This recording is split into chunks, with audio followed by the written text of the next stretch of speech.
설레는 마음으로 비행기 이륙만을 기다리고 있던 그때 갑자기 승객 한 명이 답답하다고 비상문으로 다가갑니다. 여러분이라면 이때 어떻게 하시겠습니까?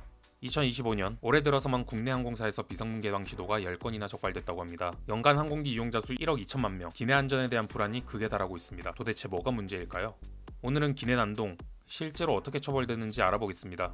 기내 비상문 개방 사건 중 특히 위험했던 사례가 있습니다. 제주공항을 출발해 대구공항에 착륙을 준비 중이던 아시아나 항공기에서 한 승객이 비상문을 열었습니다. 열린 비상문을 통해 들어온 바람에 승객들의 머리카락이 날립니다. 오늘 오전 11시 49분 제주를 떠나 대구로 향하던 여객기에서 항공기가 폭발할 것 같다는 불안감에 범행을 저질렀다고 하죠. 초등학생을 포함한 9명이 호흡곤란 등의 증세를 보여 착륙 직후 병원으로 옮겨졌습니다. 이 범죄자는 어떤 처벌을 받았을까요? 항공보안법 위반 혐의로 징역 3년, 집행유예 5년을 선고받았습니다. 집행유예 기간 동안 추가 범죄가 없으면 실제 형집행은 면하게 되는 셈이죠. 징역형이 선고되어 실형을 살게 된 사례는 2023년 10대 남성이 필로폰 투약 후 비상문을 열려고 시도했던 한 건뿐입니다. 이 사건에서 검사는 7년을 구형했지만 법원은 감경하여 징역 3년을 선고했습니다. 비상문을 열려고 한 시도는 여러 차례 있었지만 실제로 징역형이 집행된 경우는 이 한 건에 불과하죠. 하지만 이러한 범죄에는 기타 처분이 추가적으로 따릅니다. 행정처분으로는 현재 1,000만 원 이하의 벌금을 물게 할 수가 있고요. 앞으로는 1억 원까지 벌금을 높인다고 하죠. 민사상 책임은 사실상 상한이 없습니다. 비행기 비상문이 열리면 비상 슬라이드가 자동으로 터지는데 슬라이드는 일회용이라 교체하는 데만 수천만 원 이상, 교체 후에는 안전점검까지 해야 됩니다. 또한 기압 누출, 문 프레임 변형 여부 등 모든 시스템을 점검해야 되고요. 점검 보고서 작성, 항공당국 승인까지 받아야 재운항이 가능합니다. 그 시간 동안 항공기를 사용할 수 없으니 민사상 손해가 어마어마하겠죠. 앞선 아시아나 비상문 개방 사건에서 형사처벌은 집행유예에서 끝났지만 민사소송에서 법원은 해당 승객에게 항공기 훼손 등 책임을 물어 아시아나에 약 7억 2천만 원을 배상하라고 판결했습니다. 경제적 중형이나 다름없죠. 역시 사람 정신 차리게 하는 데는 금융치료가 최고인 것 같습니다. 사실 항공보안법 위반 사례는 비상문뿐만이 아닙니다. 폭언이나 지시불이행은 우습고요. 많지 승객이 좌석에 소변을 보는가 하면 테러 행위로 간주되는 조종실 진입 시도도 있었습니다.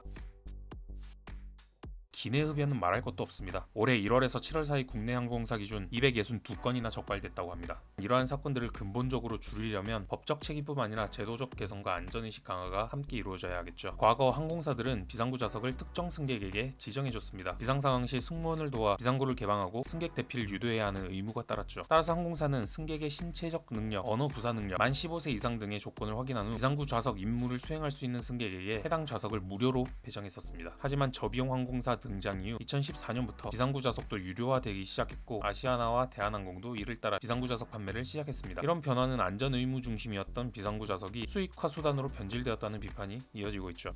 자, 요즘 항공기 관련 사고가 너무 많아서 관련 규정과 처벌에 대해 알려드렸는데요. 꼭 기억하세요. 비상구는 장난감이 아니라 생명을 지키는 버튼입니다. 지금까지 여행왕이었습니다. 이번 영상이 조금이나마 도움이 되셨다면 좋아요 버튼을, 앞으로도 유익한 여행 정보를 얻고 싶다면 구독 버튼까지 부탁드릴게요.